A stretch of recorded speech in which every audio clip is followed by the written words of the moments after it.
संयुक्तं पीताम्बरसुशोभितं भवाप्ततुलसीगन्धं कृष्णं वन्दे जगद्गुरुं।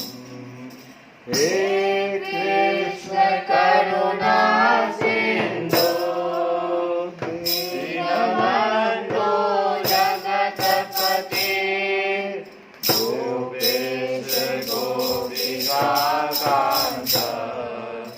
राधाकान्त नमस्तुते। सत्यकाञ्चन गौराङ्गी राधे वृन्दावनेश्वरी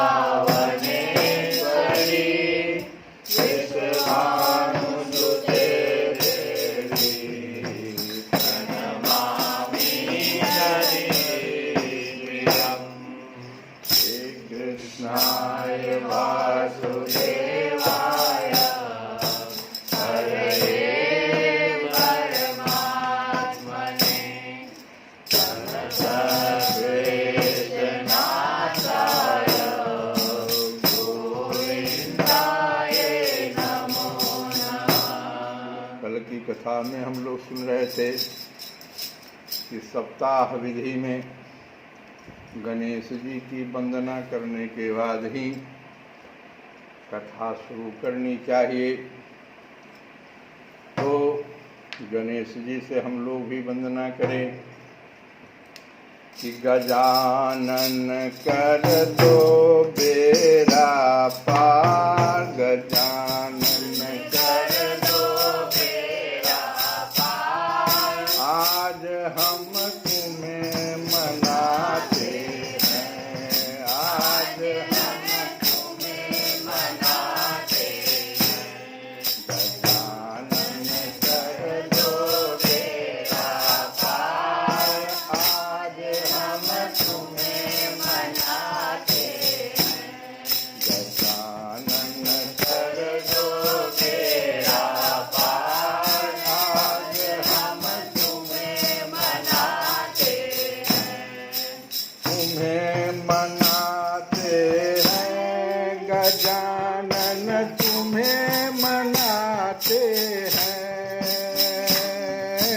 तुम्हें मनाते हैं गजानन, तुम्हें मनाते हैं, तुम्हें मनाते हैं गजानन, तुम्हें मनाते हैं, तुम्हें मनाते हैं गजानन, तुम्हें मनाते हैं। गजानन कर दो बेड़ा पार, गजानन कर दो बेड़ा पार, गजानन कर दो बेड़ा पार।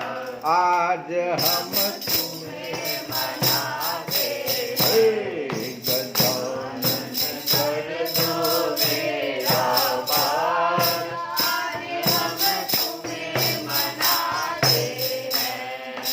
गजाननं भूत गणादिसेवितं कपेत्थजम्बो फलचारुभक्षणम् उमासुतं शोकविनाशकारकम्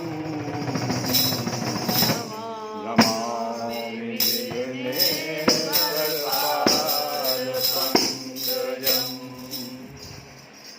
अब हम लोग गणेश जी की वंदना के बाद कथा को आगे बढ़ाते हुए, कथा श्रवण में उपवास अच्छी है, अच्छी बात है। अगर संभले तो संभालिए, फलाहार से भी संभालिए, एक समय भोजन करके संभालिए।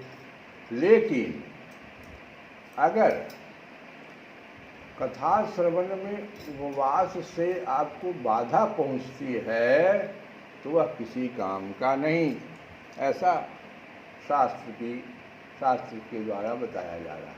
नारद जी, नियम से सप्ताह सुनने वाले पुरुषों के नियम सुनिए। विष्णु भक्ति की दीक्षा से रहित पुरुष कथा श्रवण का अधिकारी नहीं है। गुरु मंत्र, विष्णु भक्ति की दीक्षा से रहित पुरुष मतलब गुरु मंत्र से रहित पुरुष। जो पुरुष नियम से कथा सुने उसे ब्रह्मचर्य से रहना, भूमि पर सोना और नित्य प्रति कथा समाप्त होने पर पत्तल में भोजन करना चाहिए। सप्ताह श्रवण में है, ध्यान दीजिएगा आप लोग, सप्ताह श्रवण की बात हम कर रहे हैं, नित्य प्रति वाला नहीं। दाल, मधु, तेल, गरिष्ठ अन्न, भाव दूषित पदार्थ और बासी अन्न, इनका उसे सर्वदा ही त्याग करना चाहिए। दाल भी त्याग करने के लिए, मधु, तेल, गरिष्ठ अन्न, भाव दूषित पदार्थ और बासी अन्न। काम, क्रोध, मद, मान, मत्सर, लोभ, दंभ, मोह और द्वेष को तो अपने पास भी नहीं फटकने देना चाहिए। वह वेद, वैष्णव, ब्राह्मण, गुरु, गोसेवक तथा स्त्री, राजा और महापुरुषों की निंदा से भी बचे। वेद की निंदा नहीं करे, वैष्णव की निंदा नहीं करे, ब्राह्मण की निंदा नहीं करे, गुरु, गोसेवक जो है तथा स्त्री की भी निंदा से बचनी चाहिए। राजा और महापुरुषों की निंदा से भी बचे। तो स्त्री की महानता कितनी अधिक है हमारे शास्त्र में, स्त्री की निंदा भी नहीं करनी चाहिए। नियम से कथा सुनने वाले पुरुष को रजस्वला स्त्री, अंत्यज, मलेच्छ, पतित, गायत्रीहीन द्विज, ऐसा व्यक्ति ब्राह्मण है, वैश्य है, क्षत्रिय है, लेकिन वो यज्ञोपवीत संस्कार नहीं लिया है, गायत्रीहीन है, द्विज, ब्राह्मणों से द्वेष करने वाले तथा वेद को न मानने वाले पुरुषों से बात नहीं करनी चाहिए। इसकी सर्वदा सत्य, शौच, दया, मौन, सरलता, विनय और उदारता का बर्ताव करना चाहिए। धनहीन, क्षय रोगी, टीबी पेशेंट को कहते हैं क्षय रोगी, किसी अन्य रोग से पीड़ित, भाग्यहीन, पापी, पुत्रहीन और मुमुक्षु भी यह कथा श्रवण करें। ये लोग कथा श्रवण कर सकते हैं। जिस स्त्री का रजोदर्शन रुक गया हो, जिसके एक ही संतान होकर रह गई हो, जो बांझ हो, जिसकी संतान होकर मर जाती हो अथवा जिसका गर्भ गिर जाता हो, वह यत्न पूर्वक इस कथा को सुने। ये सब यदि विधिवत कथा सुने, उन्हें अक्षय फल की प्राप्ति हो सकती है। यह अत्युत्तम दिव्य तथा करोड़ों यज्ञों का फल देने वाली है। इस प्रकार इस व्रत की विधियों का पालन करके फिर उद्यापन करें। जिन्हें इसके विशेष फल की इच्छा हो, वे जन्माष्टमी व्रत के समान ही इस कथा व्रत का उद्यापन करें। किंतु जो भगवान के अकिंचन भक्त हैं, उनके लिए उद्यापन का कोई आग्रह नहीं है। वे श्रवण से ही पवित्र हैं, क्योंकि वे तो निष्काम भगवत भक्त हैं। इस प्रकार जब सप्ताह यज्ञ समाप्त हो जाए, तब श्रोताओं को अत्यंत भक्तिपूर्वक पुस्तक और वक्ता की पूजा करनी चाहिए।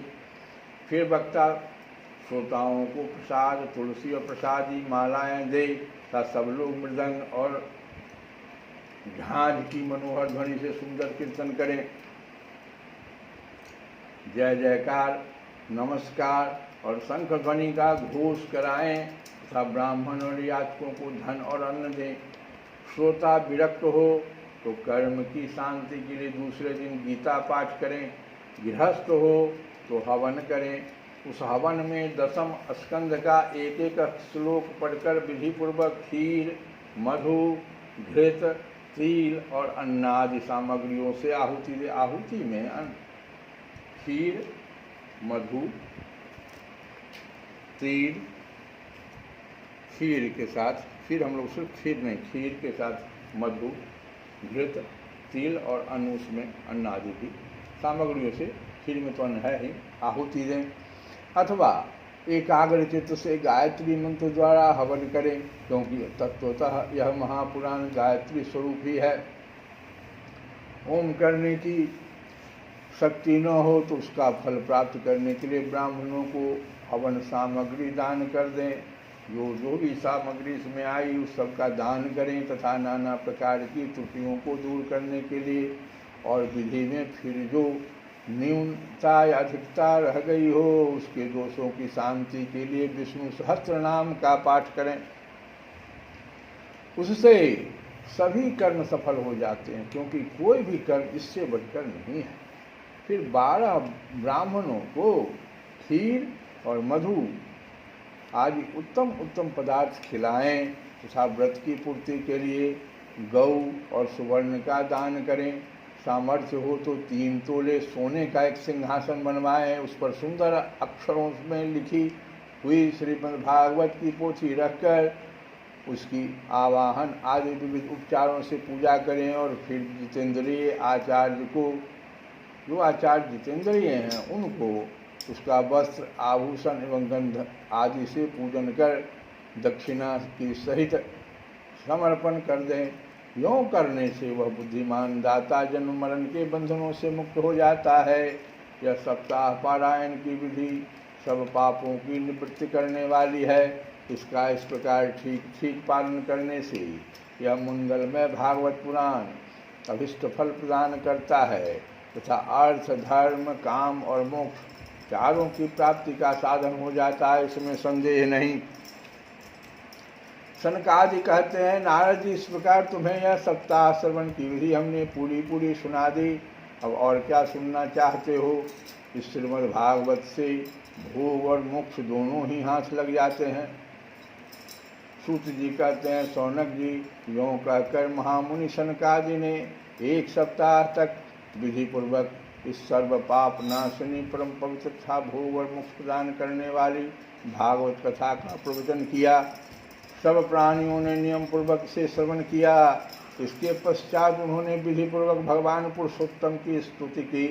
कथा के अंत में ज्ञान, वैराग्य और भक्ति को बड़ी पुष्टि मिली और वे तीनों एकदम तरुण होकर सब जीवों का चित्त अपनी ओर आकर्षित करने लगे। श्री कृष्ण गोविंद हरे।